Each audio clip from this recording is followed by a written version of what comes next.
35 പവൻ സ്വർണ്ണാഭരണങ്ങൾ സ്ത്രീധനമായി ലഭിച്ചിട്ടും അത് പോരാ എന്നും പറഞ്ഞ് ഭാര്യയെ മാനസികമായി പീഡിപ്പിച്ചു കൊന്നൊരു ഭർത്താവാണിതാ. പാലക്കാട് ആലത്തൂർ വാവുള്ളിയാപുരം സ്വദേശി പ്രദീപ. ഭാര്യ നേഗയുടെ മരണത്തിൽ ആലത്തൂർ പോലീസ് സ്ത്രീധന നിരോധന നിയമം മൂലം അറസ്റ്റ് ചെയ്തു. 5 വർഷം മുമ്പായിരുന്നു ഇവരുടെ വിവാഹം. വിവാഹത്തിന് ശേഷം ഗൾഫിലായിരുന്നു ഭർത്താവായിരുന്ന പ്രദീപ. കുട്ടികൾ ഉണ്ടാകുന്നില്ല എന്ന് പറഞ്ഞ് ആദ്യം മാനസികമായും പിന്നീട് ശാരീരികമായും ഉപദ്രവിച്ചു. ഗൾഫിൽ നിന്നും തിരിച്ചെത്തി ഇപ്പോൾ കോയമ്പത്തൂരിലെ ഒരു ചെരുപ്പ് കടയിൽ ജോലി ചെയ്യുകയാണ്.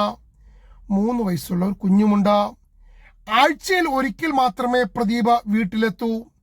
ഭർത്താവിന്റെ വീട്ടിൽ നിന്നും നേഗ പുറത്തിറങ്ങാൻ പോലും അനുവാദമുണ്ടായിരുന്നില്ല. വീട്ടുകാർ പുറത്തു പോയാൽ നേഗ വീട്ടിലുണ്ടെങ്കിലും ഗേറ്റ് പുറത്തു നിന്നും പൂട്ടുമായിരുന്നു.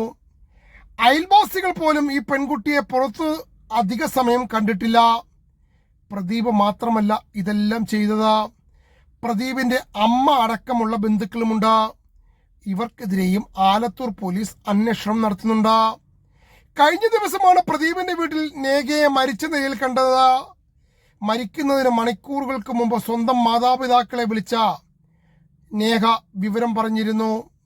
അവർ ജാഗ്രതയോടെ പെരുമാറിയിരുന്നെങ്കിൽ ഒരുപക്ഷെ ആ പെൺകുട്ടിക്ക് ഇന്ന് ജീവൻ നഷ്ടമാകുകയില്ലായിരുന്നു.